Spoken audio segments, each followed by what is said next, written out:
Welcome back, everybody, to the game that I bitched about the fucking wiki. Seriously, it really did piss me off about that wiki. You have no idea how soul-crushing it was to learn that Birkenstell was the antagonist. Actually, that's not the truth. I fucking knew that Birkenstell was never the protagonist at all. If you watch my first Let's Play, you will find through my commentary I never fucking trusted her. It was actually around the end of Chapter 2 that I found out through the wiki, but I never trusted her from day fucking 1. Anyways, we'll turn the chessboard over. Wait, so are we going on Beatrice's side? Butler, okay. We've done this before, Butler. I don't want Beatrice to die this way. It has to be like the end of Chapter 4. Although in Chapter 4 she should have fucking died. It has to be through your will and your will alone. Through the act of battle. Through denying her existence the way that she set up the parameters of the game. It can't end with her half-assing in this corpse-like state. Alright? So I understand why you want her back, so that you can crush her. But going on her side, we've been through this before, Butler. Chapter 3. Do you not remember the end of Chapter 3? I do. Granted, Chapter 3 was probably the fucking worst chapter in my... Like, a lot of people liked Beatrice, and by that I mean they liked the fact that she was a villain to hate. I did not like Beatrice just murdering and reviving and murdering and reviving. It felt very uncomfortable. Not like it surpassed the Keiichi planning out of fucking murder levels of uncomfortable. I don't know if I find Rosa Maria's situation more uncomfortable, or if I find Beatrice just having a grand old time slaughtering and reviving people over and over again, just more disturbing and just uncomfortable. Disturbing, probably, yes. I would say that her actions were more disturbing, and Rosa Maria was just more uncomfortable. Okay, so now we are at October 4th. So, it is fundamentally different this time around that Kinzo is dead on arrival.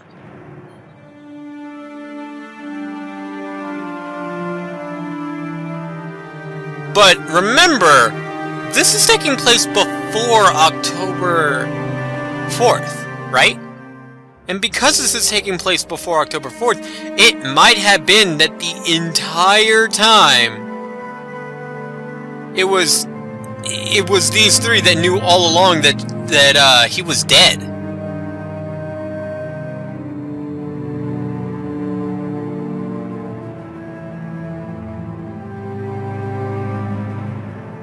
Man, I just remember flashbacks in Chapter 2, I believe. And Chapter 1. I think it was more Chapter 2. How I was confused how these two characters were above Goda and Kumasawa. Because, like, I would thought, okay, age and experience were probably what set them above each person. And while Goda is just a cook, I would say... Actually, he's a fucking chef, if I remember. So, you know... Holy shit. If you guys have never taken culinary, I've never taken culinary, but from what I understand, chef is the culinary equivalent to doctor. They don't have a doctorate, but they have so much respect for being a chef. But I was confused how these two were above everyone else, until I found out what furniture meant. And boy, that's another thing. I remember in the last fucking Let's Play, I agonized throughout Chapter 2 up until canon revealing what exactly furnitures are. I was agonizing over why the fuck they're calling themselves furniture. That's not how humans should be. Little did I fucking know they were actually fucking, like, constructs.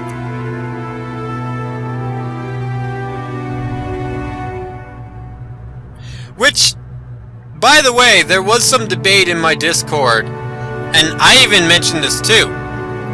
One of the ways that Beatrice is not able to revive Sakaturo is that he is Maria's construct.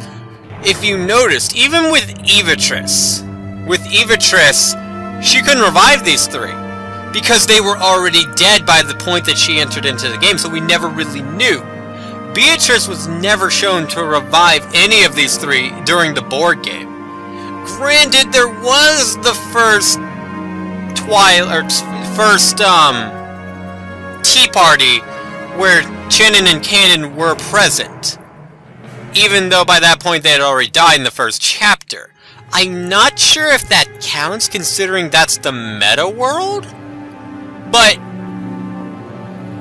when you think about it, if Beatrice wasn't able to revive Sakaturo, that would make sense, because it's not her construct. Meanwhile, technically these three, if Kinzo had the ability to revive the dead, these three would be able to be revived solely by him, because they're his construct.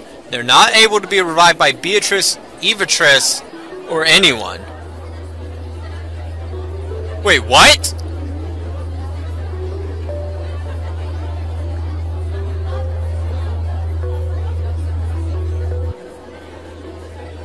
I don't even know who Takeda Shigen is.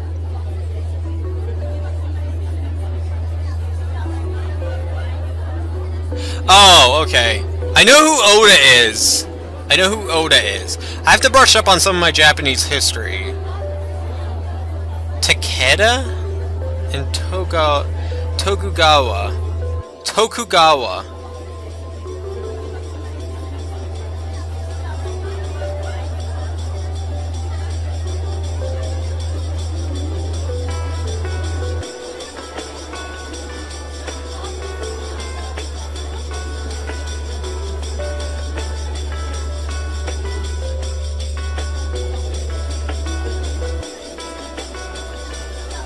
That's true. One of the things that happen when leaders die is that it becomes a power grab, especially in feudal Japan. So with this... Okay, this is how they come up with the idea that father's already dead.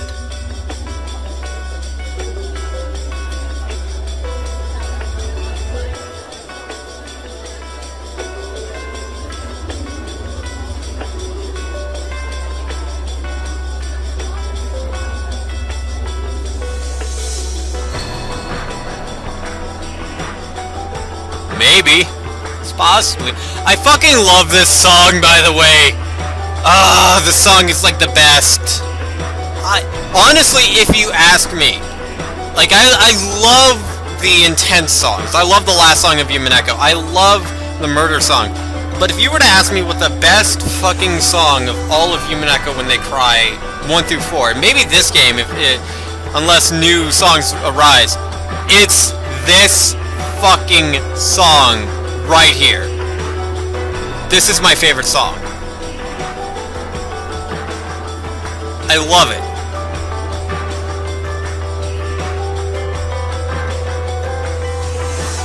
There are multiple reasons why I love it. You know, it was the song that played at the end of Chapter 1. It wasn't the song that played at the end of Chapter 2 or 3, but, like, still. You know, I actually talked to people. They said that their favorite chapter was not Chapter 1. They actually said out of the 4, it's like Chapter 1's their least favorite. I guess I just like the idea that Beatrice didn't exist, and the possibility that anyone on the island could have been the killer. I like that as a mystery aspect more so than just Beatrice being revealed.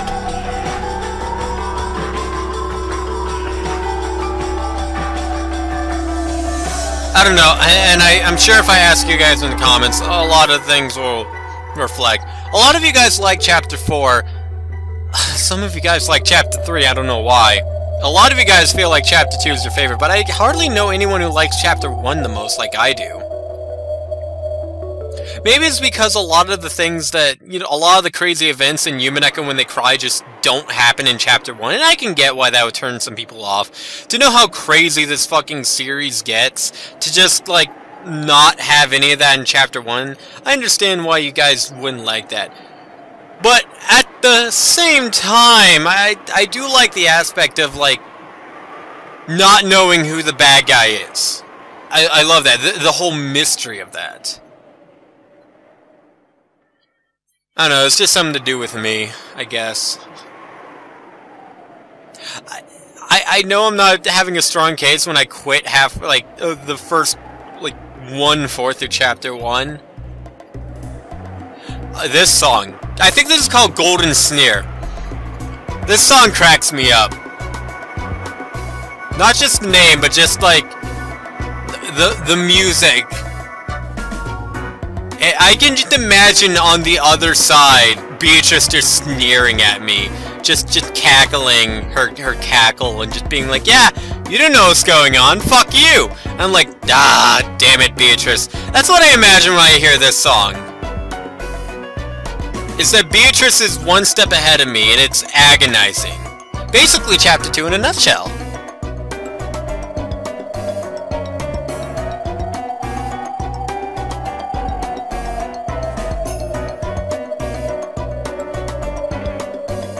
Kiri's not that different from her sister, if that's the case.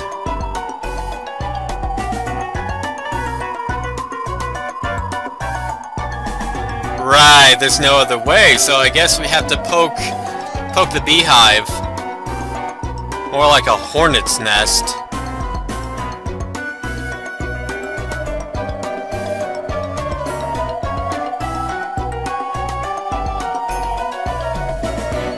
You know, that actually reminds me, there was a song. I'm sure I could just go to my Umineko game, go to the music track and find it, but there was a song that sounded like Mario Party. I don't remember what it was called. Problem is that a lot of the songs in the music room are, like, in Japanese. Okay, you know what else I found out? I actually looked at Kiri's PS3 sprite. You know those, like, tan-colored diamonds down there? Yeah, those aren't part of her clothing. That's just holes in her fucking shirt, because why the fuck not? It's weird.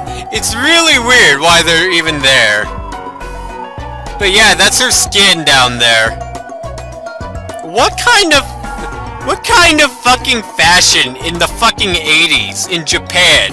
Even if we're going with make-believe stuff, what kind of fucking fashion now? What kind of fucking fashion in the last 10... Motherfucker! It's totally possible nowadays. What kind of fashion in the 80s would have done that?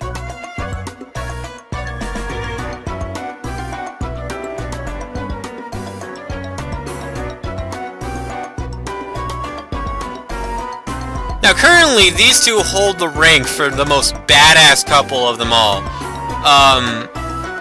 Eva and Hideyoshi hold the rank for, in my opinion, the most couple-ish couple.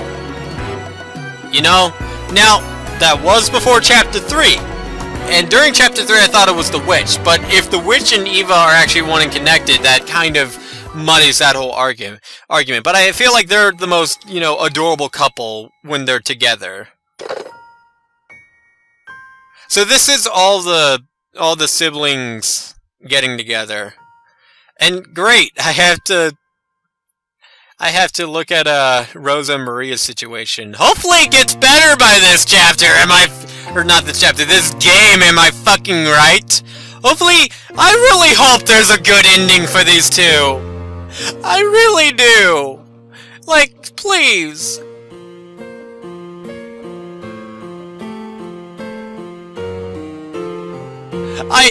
If I could have one wish, one fucking wish, it would be that these two fucking characters actually have a good fucking ending. They leave, they live throughout the events, they leave and they live better lives. There's no more abuse. That's my one fucking wish. Of course, because 07 is writing, it's probably not gonna happen. I mean, don't get me wrong, he did just make a good old happy ending at the end of Higurashi, but this is Umineko we're talking about. Oh, I'm sad now. Oh. I do have to mention something here. One of the downsides about Let's Playing this is that I sometimes just don't read a lot. I don't read into things, and I don't... Certain scenes impact me less than they should. Like, for example, Angie's death, I was more shocked than sad. When I went back through and read it again, I was more sad. I'm glad that that hasn't happened with, Maria and Rosa scenes. I mean, true, the most controversial thing that I brought up in my Discord was, is Maria more evil than Rosa?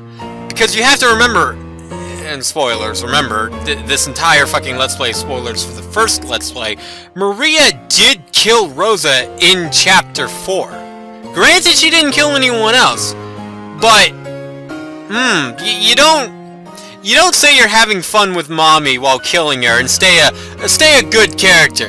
That is what we like to call, fucking neutral evil on the D&D scale. Not chaotic evil, no, she's not Evitress levels of just pure evil yet, but, you know, I brought that up. And that was literally the most controversial thing, because a lot of people, I outright said, I feel like Maria has gone more evil than Rosa. Or at least in my Discord chat, and people defended Maria against Rosa. And I understand Rosa did create that monster that became Maria. But even still, Rosa's not...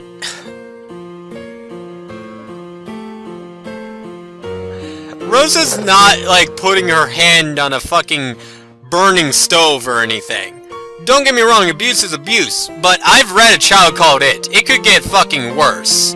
If you haven't read A Child Called It, don't. It's disturbing, it's horrifying, and it's based on real events. But it could be worse.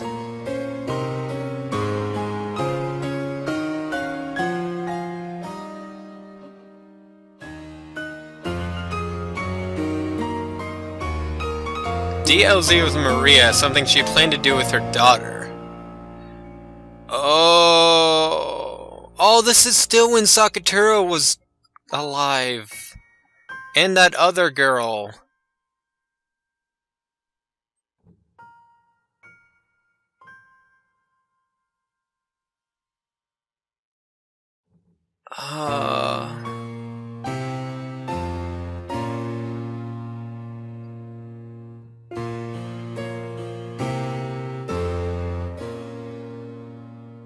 Oh, Rosa.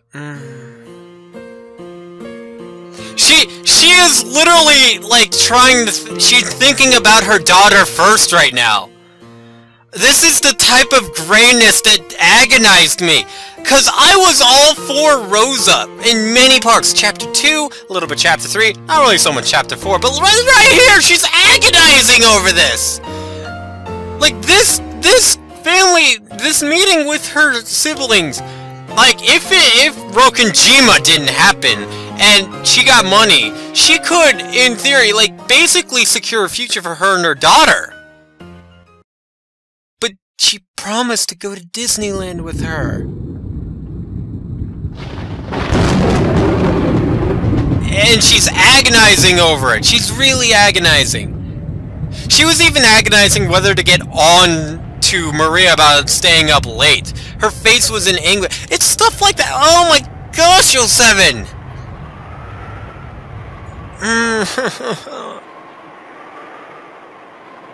This is not okay! And you know what the worst part is? I know for a fact that because events do not change outside of October 4th and October 5th, that she did meet with... She did the... I don't want to call it adult thing, but really, when you're trying to secure a future for you and your daughter, she did move with her siblings.